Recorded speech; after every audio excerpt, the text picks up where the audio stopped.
چاہے وہ tube well کے پانی سے ہو، چاہے وہ آج کل جو نکلا ہوا ہے سولر سسٹم اس پہ ہو، 20واں حصہ زکوٰۃ کا حصہ ہے اور وہ دینا واجب ہے۔ اگر زکوٰۃ دے دیتے ہو تو تمہارا مال پاک ہو جاتا ہے، اور اگر ہم زکوٰۃ نہیں دیتے تو ہمارے ذہن میں کیا ہوتا ہے، لو جی زکوٰۃ آ گئی دینی پڑے گی، مال تو کم ہو جائے گا۔ ہاں تو پھر ہم نے کبھی گھر میں محسوس نہیں کیا آفات، میں بتا دیتا ہوں، تفصیل سے بتا دیتا ہوں انشاءاللہ۔ ہم نے کبھی محسوس کیا گھر میں کبھی نا اتفاقی، میاں بیوی کی چپکلس، میاں بیوی کے درمیان عجیب و غریب ماحول،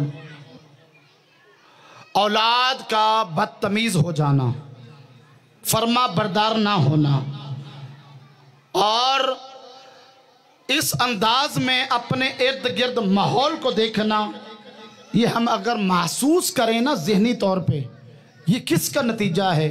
یہ ان کا ہی نتیجہ ہے کہ جب ہم اپنے اللہ کے دیے ہوئے رزق سے اللہ کا حصہ نہیں نکالتے، خیر و برکت ہمارے رزق سے اٹھ گیا ہے، برکت ہمارے رزق میں رہا نہیں ہے۔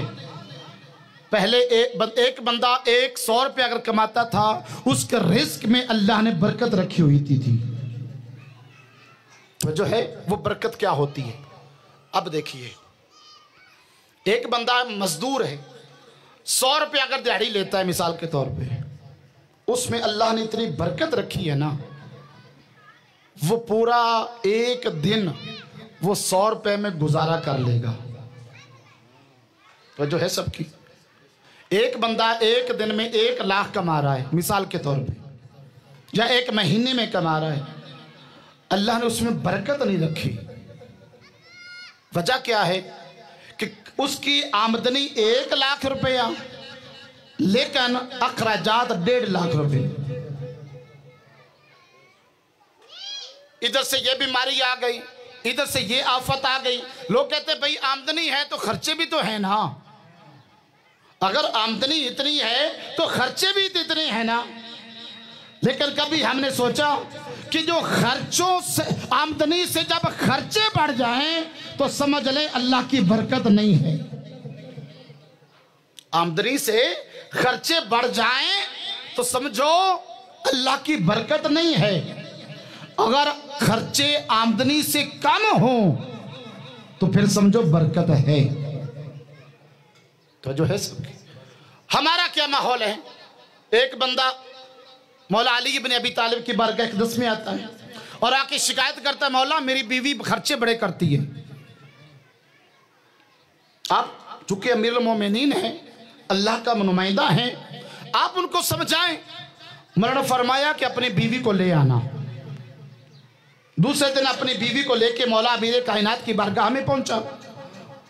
مولا امیر کائنات نے پوچھا کیا مسئلہ ہے، تیرے شوہر نے شکایت پیش کی ہے، اپنی کوئی صفائی میں کچھ کہنا ہے تو بولیے۔ اس کی بیوی نے کہا کہ یا امیر المومنین، بجا فرمایا کہ خرچے میں کرتی ہوں لیکن ضرورت کے مطابق۔ توجہ کیجئے گا، خرچے میں کرتی ہوں لیکن ضرورت کے مطابق۔ آج کل ہماری عورتیں بھی ایسی ہیں، بھئی یہ تو ضرورت ہی لے لیا، یہ ضرورت ہی لے لیا، اس کی لوڑ تھی لے لیا، جو ہے سب کی۔ اچھا اب جب اس نے کہا کہ میں خرچے کرتی ضرور ہوں لیکن ضرورت کے مطابق، مولا نے فرمایا کہ تو بازار میں جا کے ضرورت محسوس کرتی ہے یا گھر میں بیٹھ کے؟ بیدار ہوئیے گا۔ عورت نے کہا بھی بازار میں جا کے، بھی یہ بھی گھر کی ضرورت ہوگی لے لوں، یہ بھی گھر کی ضرورت ہوگی لے لوں، یہ بھی گھر کی ضرورت ہوگی لے لوں۔ مولا نے فرمایا یہ ضرورت نہیں، ضرورت وہ ہے کہ جو گھر میں تجھے محسوس ہو کہ مہمان آئیں گے میرے پاس گلاس نہیں۔ تو جو ہے سب کی مہمان آئیں گے چائے پلانے کے لیے کپ نہیں، چمچ نہیں، یہ ہے تیری گھر کی ضرورت۔ اور جو بازار میں جا کے جو سامان دیکھے گی، جو چیز دیکھے گی، وہ جب خرید کے گھر لائے گی وہ ضرورت نہیں رہے گی، وہ حماقت بن جائے گی، اور وہ تیرے بجٹ پہ وزن بڑھ جائے گا، اور جب وزن بڑھے گا خرچہ بڑھ جائے گا۔ تو ضرورت کو ضرورت محسوس کرو۔ تو آج کل ہمارا ماحول بھی ایسے ہوا ہے کہ ہم نے دیکھنا ہے، بازار جانا ہے، یہ بھی ضرورت کا سامان، یہ بھی ضرورت کا، ہو سکتا ہے ضرورت پڑ جائے، ہو سکتا ہے ضرورت پڑ جائے، اور گھر تو کھو کی مانند ہوتی ہیں نا، بھرتی نہیں ہے، جتنا بھی سامان لے آؤ ایسے ہی ہے۔ اب ہم نے کبھی یہ نہیں سوچا کہ اللہ نے جو ہمیں رزق دیا ہے اس میں سے اللہ کا حق نکالا ہے یا نہیں نکالا، غرباء کا حق نکالا ہے کہ نہیں نکالا، مساکین کا حق نکالا ہے کہ نہیں نکالا۔ اگر ہم یہ سوچ لیں جب اللہ کے دیے ہوئے رزق سے، وہ اللہ ہمیں اپنے مال سے رزق سے آزما رہا ہے نا، رزق دے کر، وہ اللہ رزق لے کر بھی آزما سکتا ہے۔ اگر اس نے لے کے آزما لیا تو کیا بنے گا؟ اور وہ لے کے آزماتا ہے، انبیاء کو آزمایا، اپنے مخصوص نمائندوں کو آزمایا، لیکن ہم متوجہ نہیں اس کی طرف۔ ہم اپنی عیش و عشرت میں، دنیا کی رنگینیوں میں، ہم اپنے ماحول میں، اپنی مصروفیات میں اتنا مصروف ہیں، ہم نے کبھی متوجہ ہو کے دیکھا ہی نہیں، ہم نے سوچا ہی نہیں کہ جو اللہ ہمیں اتنا رزق دے رہا ہے، اتنی نعمات دے رہا ہے۔ اللہ رب العزت کیا فرماتا ہے؟ ان تعدوا نعمت اللہ لا تحصوها، کہ اگر تم میں اللہ کی نعمتوں کا شمار کرنا چاہو تو گن نہ سکو گے، اس لیے کہ تیرے آس پاس، اوپر نیچے، دائیں بائیں، ہر طرف میں اللہ کی لاتعداد نعمتیں موجود ہیں۔ تو اگر ان کو گننا بھی چاہے گا تو نہیں گن سکے گا، اس لیے کہ تو اگر اس ایک ایک نعمت پر بھی تو ہزارہ سال سجدے میں پڑا رہے تب بھی میری نعمت کا شکر ادا نہیں کر سکتا۔ اتنی نعمت ہیں، ہم نے کبھی سوچا نہیں اللہ کا حق نکالے، غرباء کا حق نکالے۔ اور سوال آیا تھا کہ 20واں حصہ، چونکہ مکتب جعفریہ، میں بتا دیتا ہوں، وضاحت کروں گا، مکتب جعفریہ میں، مکتب تشیع میں، مکتب اہل بیت میں جو زکوٰۃ کا حصہ ہے، اور بلکہ یہ بھی ساتھ وضاحت کر دوں کہ مکتب تشیع میں زکوٰۃ 9 چیزوں پہ واجب ہے۔ بیدار ہوئیے گا، زکوٰۃ کتنی چیزوں پر واجب ہے؟ 9 چیزوں پر۔ کون کون سی؟ گندم، کھجور، کشمش، سونا، چاندی، اونٹ، گائے، بھیڑ بکری، ان چیزوں پہ زکوٰۃ واجب ہے، 9 چیزوں پر۔ اب اس میں پیسے نہیں ہیں، نقدی نہیں ہے، رقم نہیں ہے، رقم پہ خمس واجب ہے، اور گندم، جو، کھجور، کشمش، سونا، چاندی، اونٹ، گائے، بھیڑ بکری، ان پہ زکوٰۃ واجب ہے۔ اور جب زکوٰۃ گندم پہ نکالنا ہو تو 20واں حصہ ہوتا ہے۔ کتنا حصہ؟ 20واں، یعنی 19 کے آپ مالک ہیں، 20واں حصہ غرباء مساکین کا۔ اور جو غرباء مساکین کو دے رہے ہیں نا، وہ اللہ کا حق ہے۔ آپ نے غرباء مساکین کو دے دیا، اللہ کا حق ادا ہو گیا۔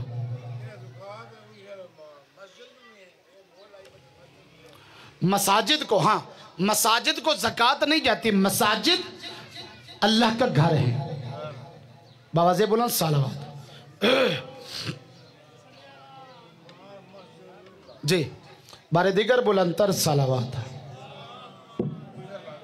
جی عشر کیا ہوتا ہے، زکوٰۃ کیا ہوتی ہے، وہ بھی تو میں سیدی سلامت رہیں، اللہ تعالیٰ ان کا سایہ ان کے اہل خانہ پہ، ان کے تمام محبین پہ، تمام مریدین پہ، تمام متعلقین پہ سلامت رکھے۔ ذاکری کا بہت بڑا نام، اللہ تعالیٰ ان کو صحت و سلامتی عطا فرمائے۔ بس آخری 1-2 جملے عرض کروں